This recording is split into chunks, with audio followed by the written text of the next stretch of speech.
Who am I? I'm Dean Suhr. I'm a rare disease advocate and a parent. I'm not used to talking at a podium, so this is going to hold me steady. You'll see me running around a little bit later. My wife and I co-founded the MLD Foundation back in 2001. We have two of our three kids with metachromatic leukodystrophy. We lost one of them in '95, and the other one, who we were supposed to have lost in about 2000, is 34 years old and doing well. So hopefully that provides all of you some hope as well. I'm also affiliated with the Genetic Alliance. I do a little bit of work with them, a long-standing organizational partnership with them, but also do a little bit of staff work on some registry projects.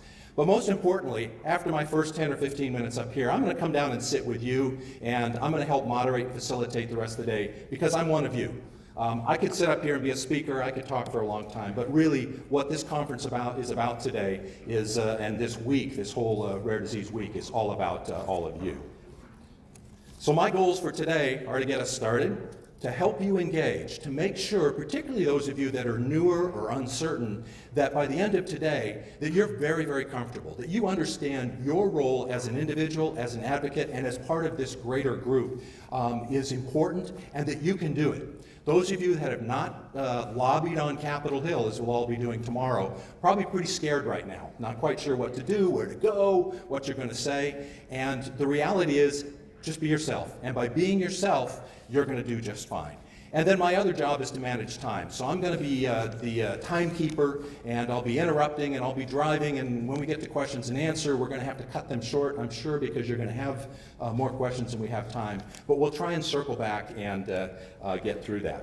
This conference is part of a whole week of activities for Rare Disease Week. The RDLA is kind of the highlight of this because we're in DC, but many of you were at the film screening last night. The legislative conference, of course, today, lobby day, all day tomorrow. It's going to be the warmest day of the week, so we should look forward to that. On Thursday is the Rare Disease Legislative Caucus and the Rare Artist Reception. There's also been an ad of an additional movie screening on that day, and we'll talk about that in a little bit. And then Friday, the Rare Disease Day at the NIH. And just a quick caution, if you have not registered for the Rare Disease Day at the NIH, that's a separate registration from this event. So make sure that if you haven't done that, that you go ahead and do so. This conference, this is the fourth RDLA Legislative Conference. The purpose of this conference is to bring together the rare disease community and get a voice and continue to expand our voice in Washington, D.C. It's advocacy organizations, and as we discovered a little earlier, it's patients, families, parents, all working together as one. We're all the same. We're all wearing RDLA badges today because we're rare disease people. We don't need to worry about what our individual affiliations are. Our stories are important, but our affiliations are what brought us here. But today and the rest of this week, we are rare disease advocates. We're here to network, to learn, to work together, to share. There's something that everybody here can learn from every one of you, even those of you that are new on this journey. Your story is the story of all of us, and 30 or 35 million other Americans. So we're here each representing whatever that is, 250,000 people. That's a big responsibility, and so our work tomorrow is very, very important. You might want to write these quick numbers down on the bottom of this screen if you haven't already. If you don't know what to say when you walk into your meeting tomorrow, you're a rare disease advocate. 1 in 10 Americans. They don't all vote because a lot of them are kids, but their parents vote, their school teacher, their boss, their pastor, whatever, including all of ours, all vote. That's a huge, huge block. And guess what? DC cares about voters. And so we need to walk in there proud and assume the position that we're in. The bad news is rare disease is 1 in 10. The good news in DC, it's 1 in 10, and that's a huge population.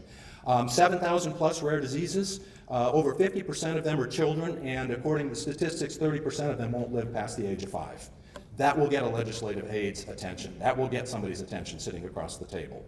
And 95% of them don't have a specific therapy or very specific treatment. Every disease can be cared for. There's always some sort of clinical care that can be done, but in terms of a stop the progression of the disease or undo damage, most of these diseases don't have a cure, and we use that term loosely because generally it's not a cure, it's just a good therapy. But those 4 facts or 5 facts are something that will open the door and set the tone for the rest of your meeting. Thank you for all coming. There's over 200 of you here. We represent all 50 states. That's just awesome, and so thank you.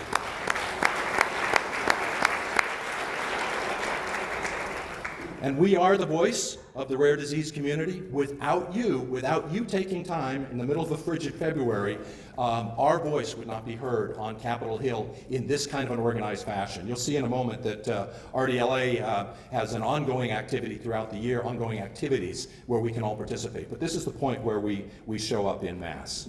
The organizations participating in Rare Disease Week, over 100 different organizations and diseases. I know you can't read that. It might be in the book, I'm not sure if it is.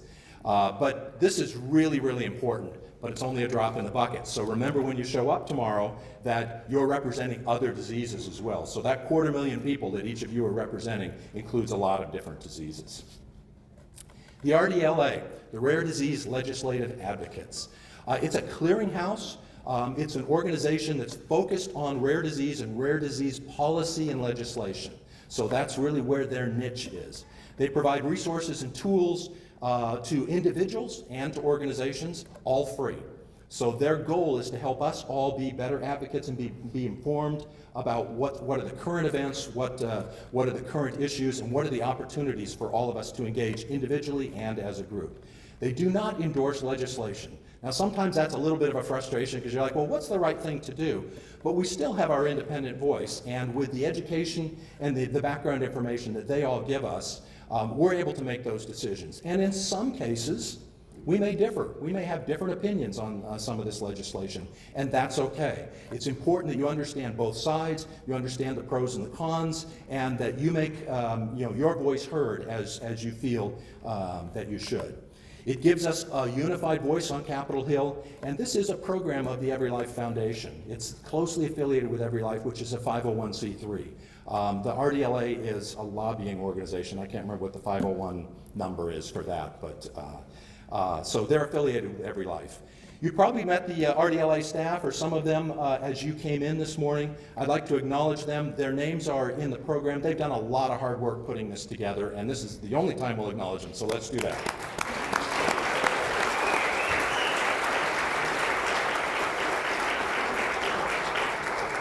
Also important to us, people that help pay the bills, but more importantly provide the support that we need to continue to do what we do, are all of these corporate and some foundation sponsors. You see the Every Life Foundation down on the bottom there as well. This list has grown over the years, and what that means is industry is recognizing our importance and our impact as well. So that's a tribute to the work that you all are doing, and you should be proud of that and know that this list will probably continue to grow as the years go on. Special thank you to the Every Life Foundation. As I mentioned, RDLA is sponsored. The staff here all works kind of in dual roles with Every Life.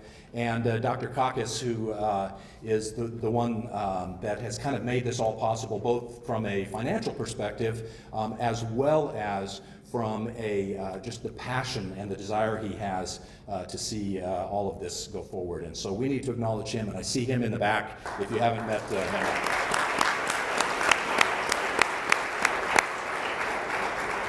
He's a West Coaster, so he's freezing at least like I am out here.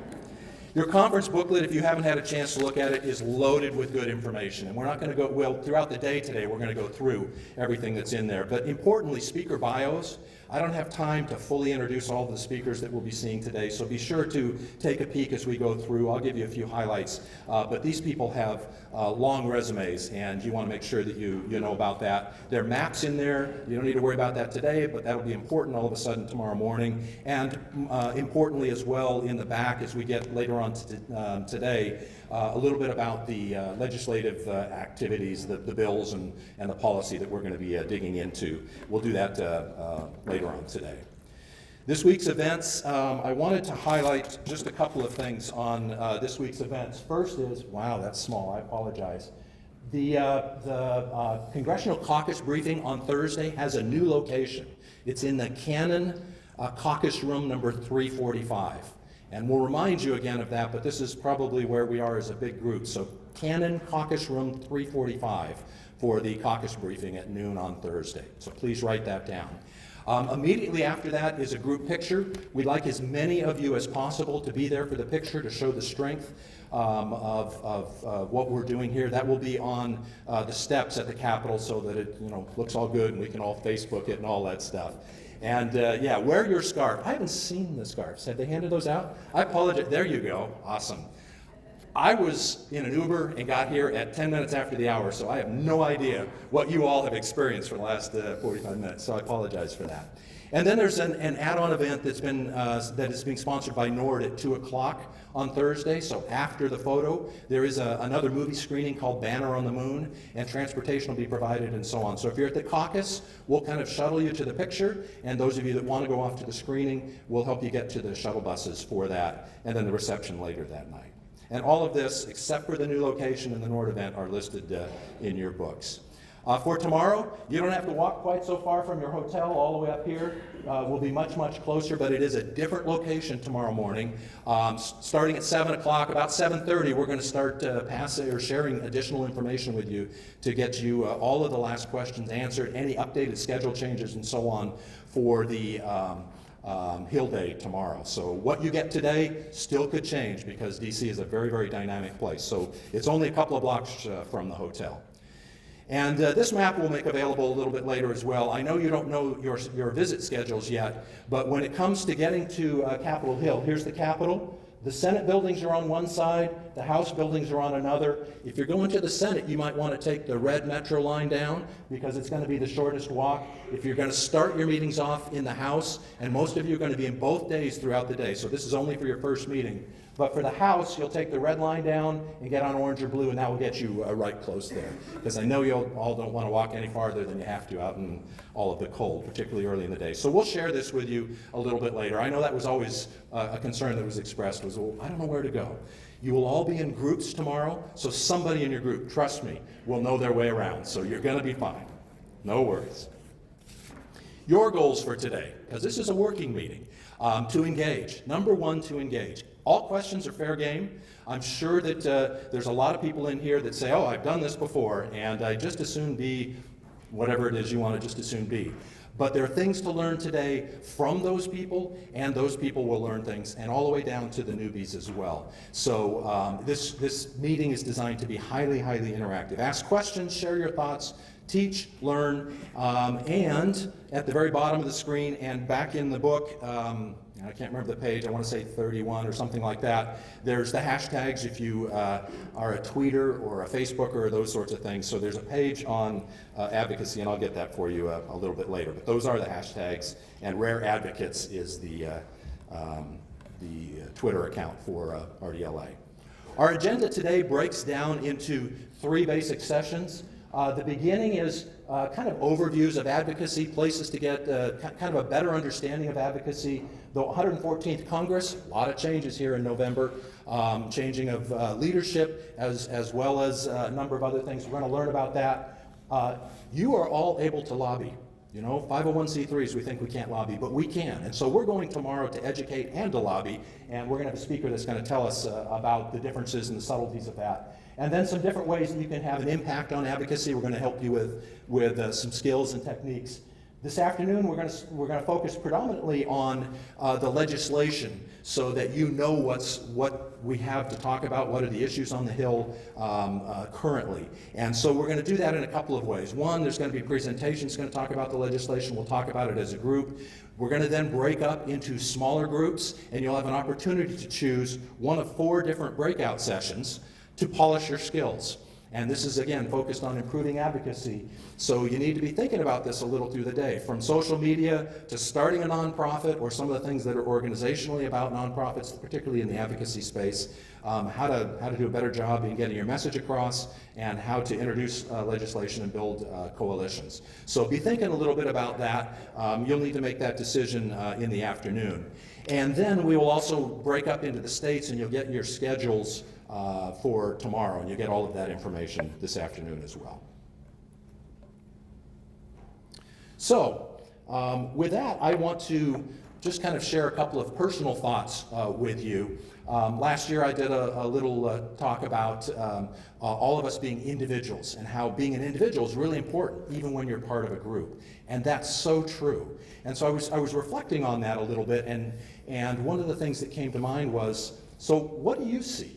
What do you think? When you all got up this morning, you looked in the mirror, what did you see when you when you look in the mirror, after you propped your eyes open and so on. And C has 2 or 3 different ways you can look at it. It's what do you physically see, which is interesting, but that's kind of transient. The important thing about C is the second 2 here. What's the mental image? What do you visualize? How does that impact you? When you're in a room like this, you're looking all around, you're saying, oh, look at all of those people. You're not looking at yourself. But I want to challenge you to look a little bit at yourself as well. And what does that really mean to you? So what do you see when you look in a mirror? Do you see a newbie, a youngster? Do you see, like in the upper right-hand corner, that slim and trim guy whose reflection doesn't quite match him? The researcher just to the left of him, there's an older gentleman that says, oh, maybe my prime is past, or I wish I'd have done such and so way back when. Or maybe they're very, very proud of what they had done way back when. What I hope you see is something more attuned to a real accurate reflection like we see here. This young lady and even younger guy or gal, not sure what that is, but they're seeing themselves. And the key thing here is that you are who you are, and we're all different. We all have different passions, we have different skills, we have different end goals in mind. Some of us have lost children or loved ones to our diseases. Some of us are just passionate about rare diseases. Some of us, frankly, it's a job.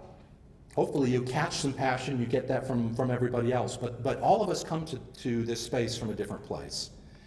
What's important that you recognize is that what you see is probably not what others see in you. And on the left there, somebody might think you're just a special, passionate, loving, caring, compassionate person. Somebody else might think you're a genius, you're well-informed, you know everything.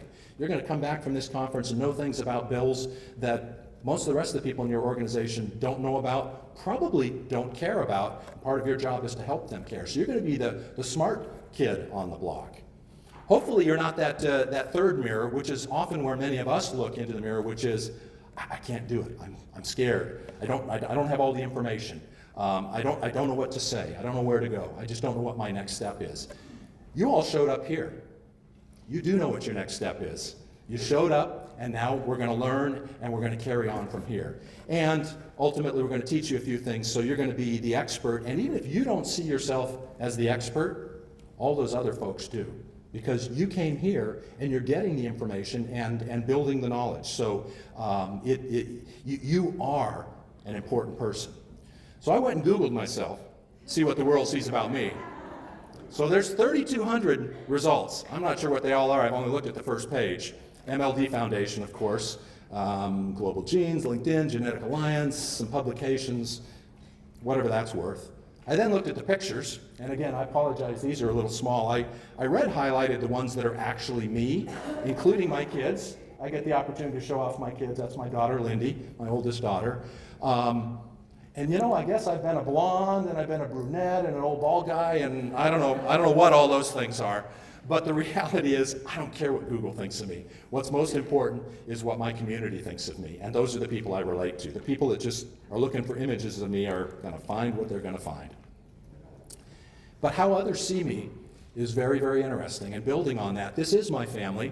I got to do the slides. So again, that's my daughter Lindy, the oldest. That's my daughter Darcy, who is our youngest, who passed away in '95. And I don't know who that young guy and gal are, but grandkids as well.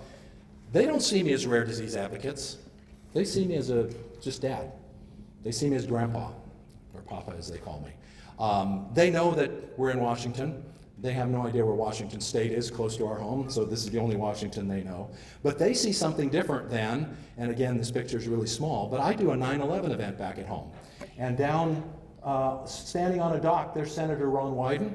We had him out speaking at one of our 9/11 events. While I'm hopefully going into his office and going to bend his ear about rare diseases tomorrow, he really sees me from that personal interaction as someone who's involved entirely differently. He doesn't know, and generally the people on that dock, the policemen and the firemen, don't know who I am for the rest of my life. And by the way, don't ever invite a senator to stand on a dock. They don't like that. The Capitol House security got involved. It was really messy.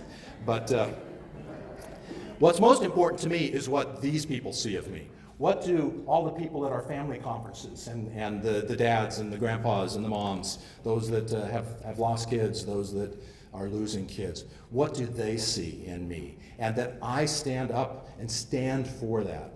And that's all of you as well. You need to acknowledge that those people are seeing something different probably than you saw in the mirror when you got up this morning. Those people are seeing you as a leader. You may not think you're a leader. You may not think you're in the front of the pack. These are some pretty famous people. I'm no Steve Jobs by a long shot, but you know what, to my community, I think they kind of see me and my wife as that person. And you may relate to somebody else here. We're the ones that are doing the work, that are taking the leadership role, that are asking the tough questions, that are fighting the battles, that are paving the road for them as they go forward. And they're looking at you just like these people. We're a source of hope. The work that we do here today, the work that you do, is really, really important to them. If we don't do it, if you're not attending, the research meetings, if you're not talking to the pharma companies and so on, who's going to do it? So for those families, those people you're representing, you are a source of hope. And you may be their only source of hope. You're their connection and their stability. That's a leadership role as well. And that's something that we all need to acknowledge.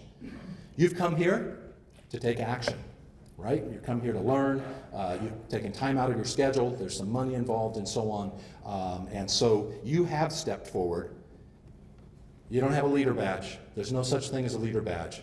Leaders just lead. And in fact, the best leaders don't have fancy titles. Those are those that just lead. If you look at the duck and the ducklings there, the only difference in the leader duck there is the front of the pack, a little bit bigger, but it's the front of the pack. So you're not alone either, and I think that's important to remember. You are maybe leading your community, but you're not alone. All those people are along on that journey with you, and they're there to support you. We're all here to support you as well. So with that, today, I want you to be empowered or feel empowered, soak it all up, do good today, ask a lot of questions, engage. All questions are fair game. I'm going to be running around with the microphone in a little bit. And tomorrow, wish you all Godspeed as you're going through and meeting with the congressmen and the legislators and their aides. And I want to get us started on to the meat of the program. Thank you.